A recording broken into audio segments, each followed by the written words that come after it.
नमस्ते डाक्टर साहब। हामीले त तिमी गर्न चिनेका थियौँ तर तिमी मन ठाउँमा बचाउने परेछौ। गाउँघरका मन्ठ हुन्छन्, पुरानो कुरालाई है मान्दाछन् त कतिखेर पढे लेखेका पनि हुँदैनन्। आजदेखि बिमारी भयो भने त अब मैले राम्रोसित बुझेँ अस्पताल ल्याउने हौ। एकदम राम्रो। हजुर म बुझ्छु तपाईँको समस्या, हजुर तर बिरामी भएर अस्पताल आउनुभन्दा त बिरामी नै नहुनु राम्रो नि, होइन र? हुनु त हो, पढे लेखा भयो भने अगाडि पछाडि सबै कुरो थाहा हुन्थ्यो। तर मन्ट सबै गरी मन लागे पनि हामी थाहा पाउँदैन नपढेका मन्ट। तपाईँले त बुझ्नु भएको छ। अब आजदेखि नापा बुझेँ। अब सबैलाई बुझाउने काम पनि तपाईँको हजुर। आफ्नो। अब मेरो गाउँतिर फर्के भने अब हबै सोचा कोही पुरानै कुरालाई दोहोऱ्याउने मन ठेगाना सबै गरी म बुझाउने हो। बुझाउने होइन? हजुर। ल धेरै राम्रो। अब म तपाईँलाई के सेवा गर्नु? अब यति दुःख पाइकन नापा औषधि ल्याएँ, म गाउँ गए पनि यस्तो हुँदो रहेछ, चेक गर्दा डाक्टर साहब ल्याए, म पनि चेक गरेर औषधि दिए पनि भुनु ल तपाईँ गए। ल बस्नुहोस्। के छ सर?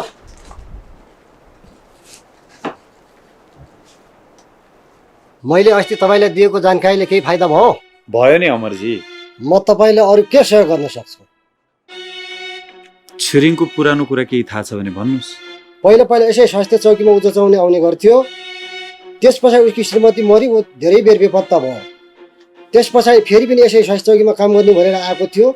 त्यसको बारेमा त्यति कुरा मात्र मलाई थाहा छ, अरू केही थाहा छैन। अनि तपाईँले स्वास्थ्य चौकी किन छाडिदिनु भयो त?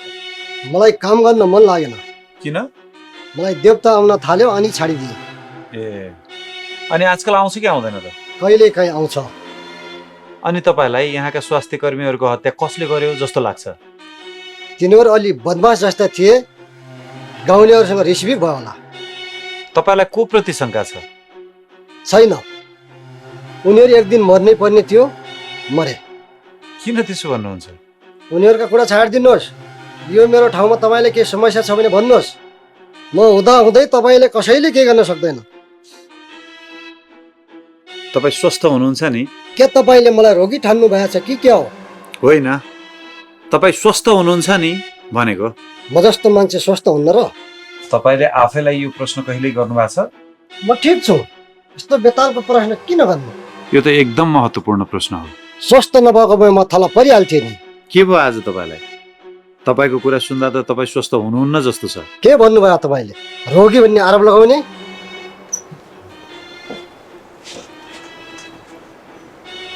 बलियो छु म, जे पनि गर्न सक्छु। मलाई चिन्नु आएर नि छ तपाईँले?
मलाई आक्रमण गर्छु भन्ने थाहा थियो।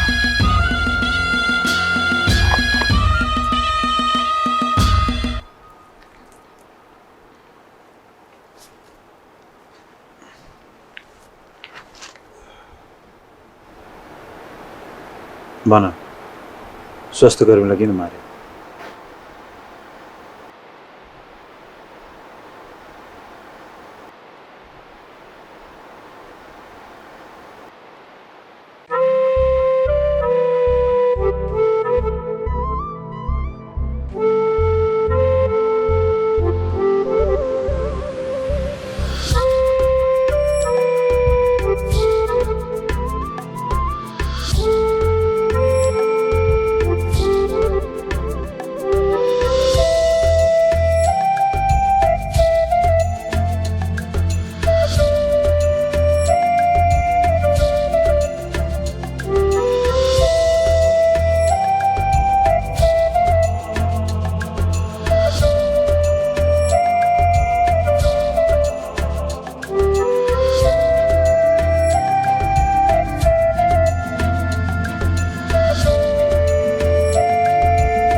मेरो देवताले स्वास्थ्य कर्मीलाई सजाय दिए भने आदेश दिए, मैले त्यही गरिदिएँ।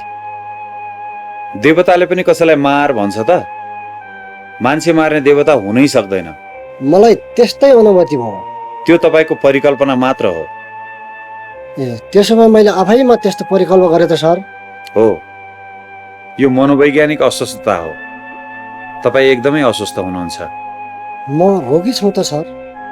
तपाईँको उपचार सम्भव छ, चिन्ता नलिनुहोस्। परिकल्पनाको पनि बिरामी हुँदो रहेछ होइन सर? हो, हाम्रो सोच्ने प्रणालीमा कति धेरै किसिमका समस्याहरू हुन्छन्, तर त्यसको उपचार भइरहेको छ। म पनि स्वस्थ हुन चाहन्छु सर। समस्या पत्ता लाग्यो, अब समाधान भइहाल्छ। अब हामीले गर्नुपर्ने काम भूतको जुन डर छ नि, त्यो समस्या पनि समाधान गर्नु पर्यो।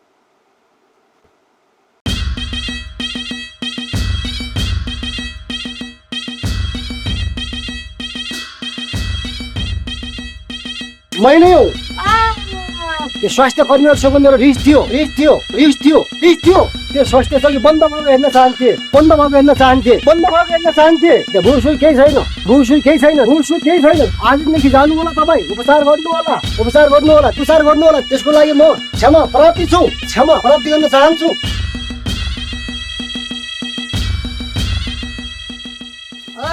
धन्यवाद छ। भूतको समस्याको समाधान गर्नुभएकोमा तपाईँलाई धेरै धन्यवाद छ। हामी तपाईँलाई सक्दो सहयोग गर्नेछौँ। माथि हरियो सागपात खानुहोला, होइन गेडागुडी खानुहोला। हजुरको उमेर त 76-77 वर्ष। 76। मेरो समस्या हड्डी दुख्ने, खोकी लाग्ने। अब तपाईँको हड्डी भाँचिया छैन होइन? अब के हुन सक्छ भनेपछि नसामा समस्या हुन सक्छ होइन? माथि।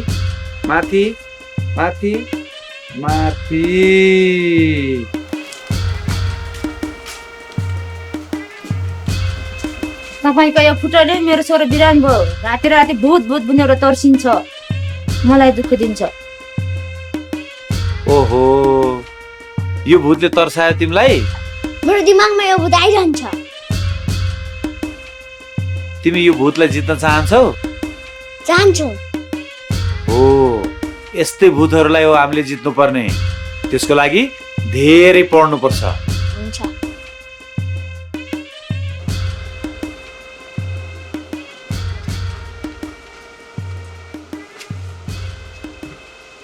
नमस्कार सर, हामी सहर जान लाग्यौँ सर, छोरीको उपचारको लागि। धेरै खुसी लाग्यो। अब पूर्ण उपचार गरेर मात्र फर्किनु है। हुन्छ सर।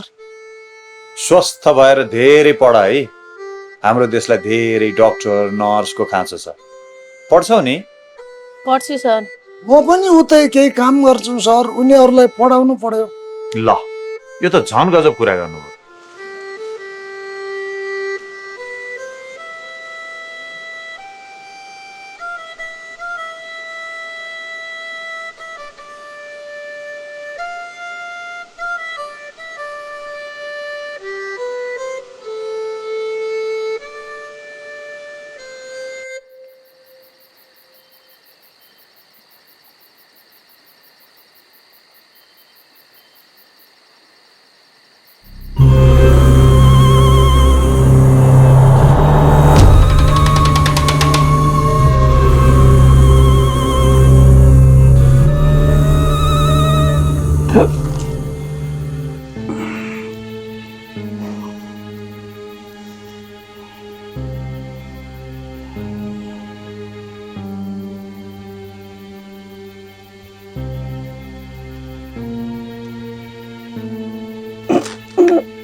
म तिमीलाई भेट्न चाहन्थे अनि धेरै कुरा गर्न चाहन्थे। किन? तिमी किन भूत भन्यो? एकदम बाटो छस्, मसँग खेल खेल्दैछस्। म बाटो होइन बुझ्नेछु, तिम्रो पीडा बुझ्न चाहन्छु। म भूत मानिसलाई पीडा दिन चाहन्छु। तिमी भूत होइनौ।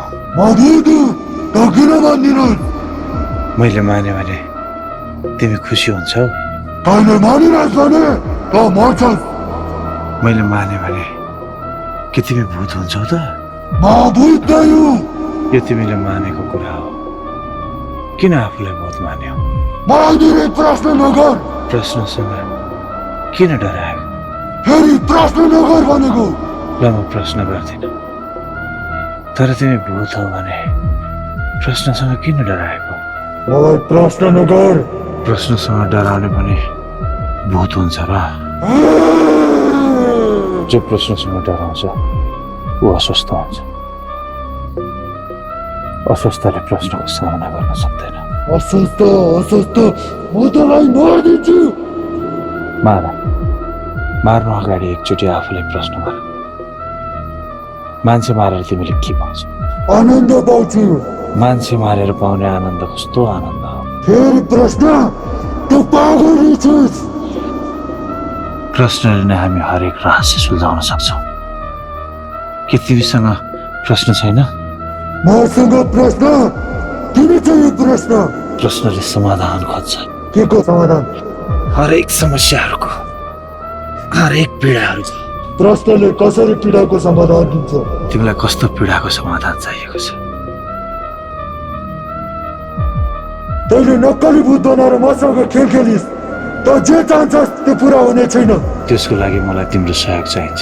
म तेरो लास त्यो स्वास्थ्य चौकीमा झुन्डाउँछु अनि मानिसहरू फेरि डराउनेछन् र त्यो स्वास्थ्य चौकीमा कहिले आउने छैन।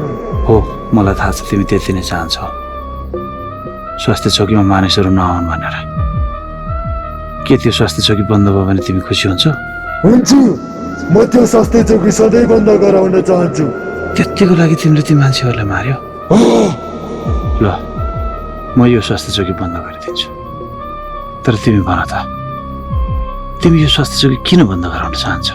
त्यो स्वास्थ्य चौकीले मान्छे मार्यो। कसलाई? मेरो जीवनसाथीलाई। त्यसको रिसमा तिमीले पनि त कसैको जीवनसाथीलाई मारिदियो त? किनकि त्यसले नै मेरो जीवनसाथीलाई तडपी तडपी मर्न बाध्य बनायो। के यो त समाधान? मलाई थाहा छैन।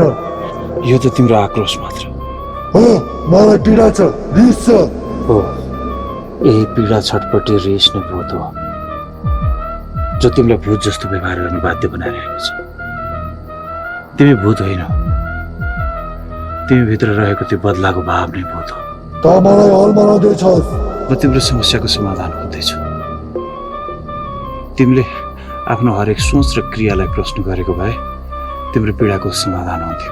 समाधान एउटै हो, त्यो स्वास्थ्य चौकी बन्द हुनु। त्यो स्वास्थ्य चौकी बन्द भयो भने स्वास्थ्य उपचार नपाएर कति मान्छेका जीवनसाथीहरू मर्छन्, मुटुका टुक्राहरू मर्छन्।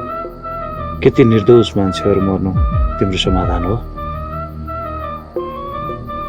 आफ्नो मान्छे मर्दा हरेकलाई पीडा हुन्छ, तर के पीडाको समाधान आक्रोश, बदला, हिंसा हो त? मलाई थाहा छैन, तर मलाई त्यसैमा आनन्द आयो। मान्छेको पीडामा आनन्द आउनु भनेको तिम्रो मनोविज्ञानमा ठुलो समस्या छ। तिमी अस्वस्थ छौ, तिम्रो उपचार गर्नुपर्छ। म अस्वस्थ छैन, म बलियो छु। तिमी बलियो छैनौ। तिमी पीडामा यति छटपटिएको छौ कि आफ्नो पीडालाई लुकाउन खोज्दा तिमी आफूलाई नै बिर्सन्छौ र यो नयाँ रूपमा आफूलाई लुकाउँछौ।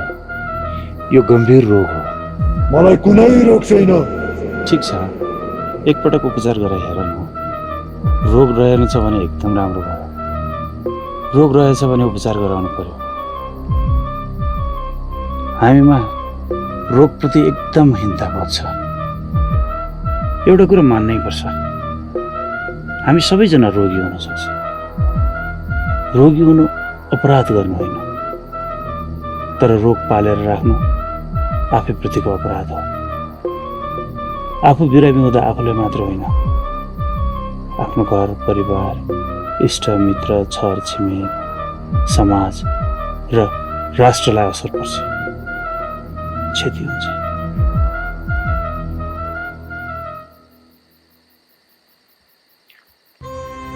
तिमीले आफ्नो जीवनसाथीलाई साँच्चीकै माया गर्छौ भने त तिमी स्वस्थ भएर यो समाजमा तिम्रो जीवनसाथी जसरी अरू कोही पनि मर्न नपर्ने स्थिति बनाउनु पर्ने होइन। तिमी स्वस्थ भयो भने तिमी खुसी हुन्छौ। तिमी खुसी भयो भने अरूलाई खुसी दिन सक्छौ। के तिमी अरूलाई खुसी दिन चाहन्नौ? अहिले तिमीले जे गरिरहेका छौ त्यो तिमीले आफ्नो जीवनसाथीलाई खुसी दिनुको लागि होइन। अरूलाई पीडा दिएर के तिमीले उनलाई खुसी दिन सक्छौ? जीवन एउटा चक्र हो। यहाँ तिमीले जे दिन्छौ त्यही पाउँछौ, जे सोध्छौ त्यही भन्छौ। तिमीले पीडा दियौ भने तिमीले पनि पाउने पीडा नै हो। त्यसैले छोडिदेऊ यो बोधको रूप, तिमी आफ्नै रूपमा हो।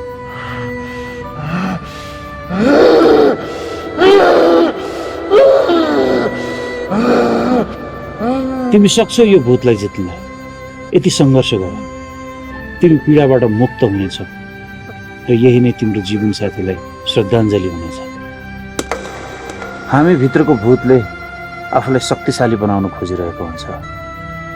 त्यसलाई जित्न सक्नेले नै सबैलाई खुसी बनाउन सक्छ।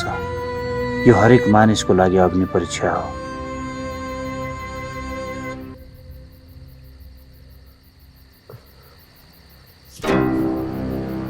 छिरिङ